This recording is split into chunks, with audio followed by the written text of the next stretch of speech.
మహిళల కోసం central bank of India ఇప్పుడు మీకు అందిస్తోంది గృహ రుణం. అతి తక్కువ వడ్డీ రేట్లకే ప్రత్యేక సెంటు గృహలక్ష్మి. పూర్తి వివరాలకు వెంటనే సంప్రదించండి 18003030.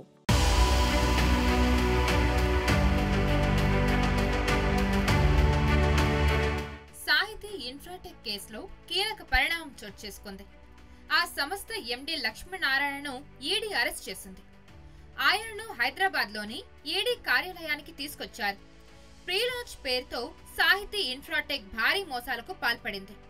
సుమారు 3000 కోట్ల స్కామ్ జరిగినట్టు తెలుస్తోంది. బాధితుల ఫిర్యాదుతో ఈడీ రంగంలోకి దిగింది.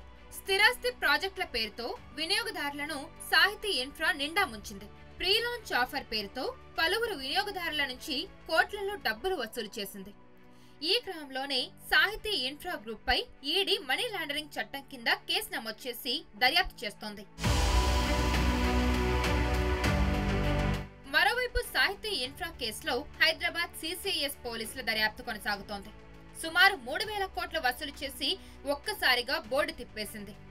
సాహితీ ఇన్ఫ్రా కార్యాలయాల్లో సోదాలు నిర్వహించిన పోలీసులు ఆస్తులను అటాచ్ చేశారు. సాహితీ ఇన్ఫ్రాపై ఇప్పటి వరకు 50కి పైగా కేసులు నమోదయ్యాయి. ప్రీలాంచ్ ఆఫర్ పేరుతో హైదరాబాద్ లో సుమారుగా 3000 మంది నుంచి కోట్ల రూపాయలు వసూలు చేసింది. 9 ప్రాజెక్టుల పేరుతో కోట్ల రూపాయలు వసూలు చేసింది.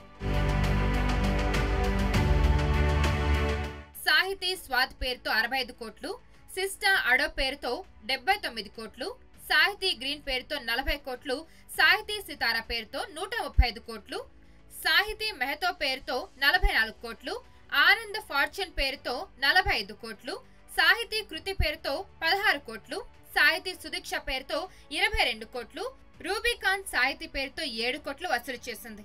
వసూలు చేసిన డబ్బును వ్యక్తిగత అవసరాలకు వాడుకున్నట్టు గుర్తించారు పోలీసులు.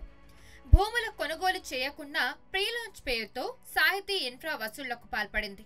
చివరకు తాము మోసపోయినట్టు గుర్తించిన బాధితులు పోలీసులను ఆశ్రయించారు. హైదరాబాద్ సిసిఎస్ లో కేసు నమోదయ్యింది. ఇప్పటికే 200 కోట్ల ఆస్తులను సిసిఎస్ పోలీసులు అటాచ్ చేశారు.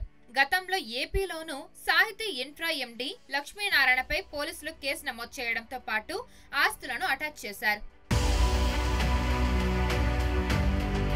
ప్రీలాంచ్ ఆఫర్ పేరిట బాధితుల నుంచి సాహితీ ఇన్ఫ్రా 504 కోట్లను వసూలు చేసింది. 9 ప్రాజెక్టుల పేరుతో 2500 మంది నుంచి మొత్తం 1119 కోట్లు వసూలు చేశారు. అమీన్పూర్ లో 1700 ప్లాట్లు ఉన్నాయని మోసానికి పాల్పడ్డారు. సాహితీ ఇన్ఫ్రా మోసంపై 2022 ఆగస్టు 1న సిసిఎస్ పోలీసులు ఎఫ్ఐఆర్ నమోదు చేశారు. డీసీపీ స్నేహారెడ్డి ఆధ్వర్యంలో విచారణ సైతం సాగుతోంది. బాధితుల డబ్బులతో 23 ఎకరాలను కొనుగోలు చేసినట్టు తెలుస్తోంది.